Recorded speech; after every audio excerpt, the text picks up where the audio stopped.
So with that, we'll now go on to tab number 6, right?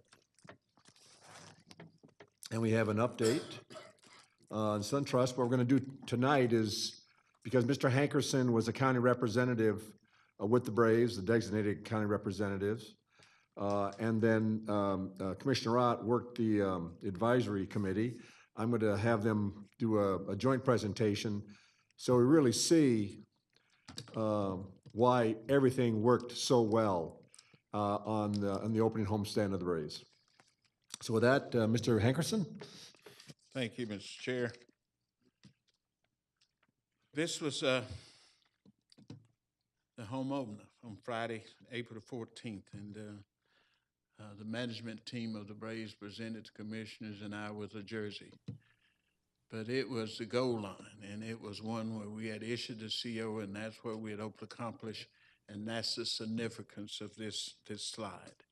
That we had said, they had said, we'll be ready on April the 14th, and as Cobb County and this team is always our staff, our fire marshal, our attorneys, our DOT, our IS, our transportation, the full team worked together because we knew this day was coming.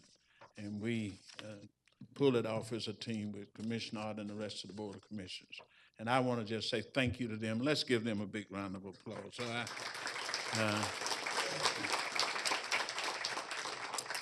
and on April 14th, the Braves team, Chairman Boyce and Commissioner Ott walked over the I-285 pedestrian bridge for the first time. It's one that was another milestone, and we wanted to make sure, I think the chairman wanted to make sure the bridge would be open and safe for pedestrians. I did join them in that group. I didn't make the walk across. It might have been a little tough for me, Mr. Chairman, but I did join you at the finish line. So here they are going back across the bridge on that particular day. We've got some fun facts here for you. Over 5.6 million hours, man hours on the stadium. 57,312 cubic yards of concrete, 4,770 truckloads of concrete, 5,640 tons of rebar, which is approximate weight of 800 African elephants. I don't know who came up with that comparison, but I trust whoever gave me that fact, done the research. We had 6,800 tons of structural steel, which is approximately the weight of 170 tractor trailers. Now I can identify with that. 33,201 65 pounds of structural precast, which is approximately weight of 190 C-140 jets. I know where that came from. It wasn't you. I was going to blame you for it. That was from the Braves. Okay. But that's a lot. Okay. 231, 809 linear feet, or nearly 44 miles of pipe. I can identify with that. 602,000 hand-set bricks, which would stretch 76 miles, laid end to end. The first games is sold out crowd early to see the opening ceremonies.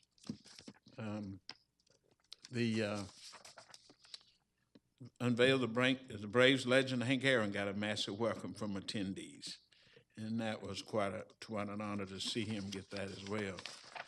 The team coming on the field for the first time, and that was quite another. Some of the first of Friday night fireworks was enjoyed by all of us that participated in that as well.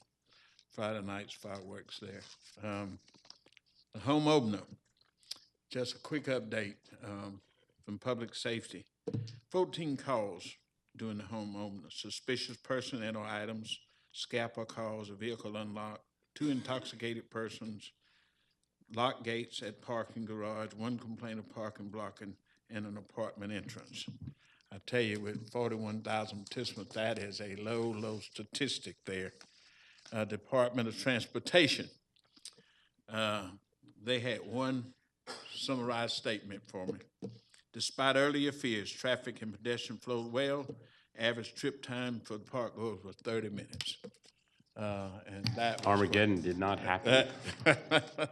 Not as it was predicted. Home opener, fire marshal, 1,800 inspections over more than 2 years. February 24, 2017, certificate of occupancy was issued. Ongoing, the fire marshal's office is present at every game and continue to work with Suntrust Park to make sure that the ticket holders and other visitors are safe. And they're constantly evaluating and trying to find ways to improve. Mr. Hankerson, Yes, and I sir. want to commend you, just so everybody knows, not once did the Braves ever call me and ask for a favor for any certificate or permit. And that's because they knew that Mr. Hankerson could take care of it. So I think that says a lot about our partnership, but more importantly, it says a lot about how Mr. Hankerson gets things done. So I want to commend you for that incredible achievement, Mr. Hankerson. One caveat to that, Mr. Chair, we had a great team. We had a team that was unbelievable. That is part of what make my decision easier. We got a great team here, as you have constantly pointed out. 7-game opening series fun facts. 215,394 fans, an average of 30,771 per game. The first 2 games drew sellout crowds of 41,449. Attendance increased by an average of 5,261 fans per game from last season, first 7 games at Turner Field. 16 home runs were hit in Suntrust's first 7 games, an average of 2.29 per game. My partner in working through some of the issues at the stadium, Commissioner Ott stated that we worked a lot. I think we worked a lot over the last 8 or 10 years.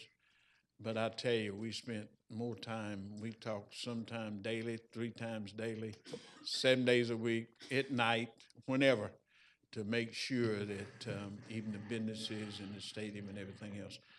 So Commissioner Ott worked with me, through me, and I knew everything that was going on in the stadium as the county rep.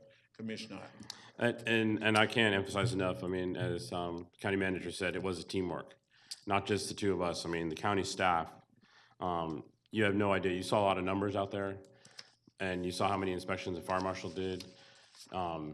Regular building inspectors, health department, I mean, the number of inspections that took place just on the stadium to get it open, I mean, it really showed the teamwork.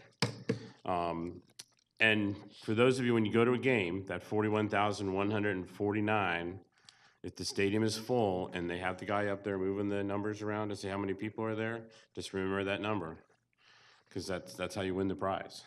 What I'm going to do is I'm going to show you what was built here in Cobb County and how it all came together and worked. And I can't emphasize the fact that the traffic has never materialized. This is, yes.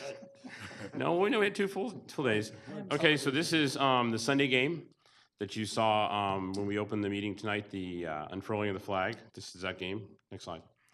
Just some more pictures of that. And if you look, you're looking out of the stadium and down into the battery. Next slide. Some more close-up views. That's Circle 75. It's just, if you haven't been out there, gives you an idea of where everything's located. Nope, repeat. Another one. Next slide.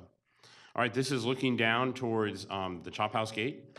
This is where there'll be a wine bar on the left, and just a little bit further down is Yard House. And you have some other shops coming over the next 30, 60, 90 days. The rest of the shops in the battery are going to open. Another view of that.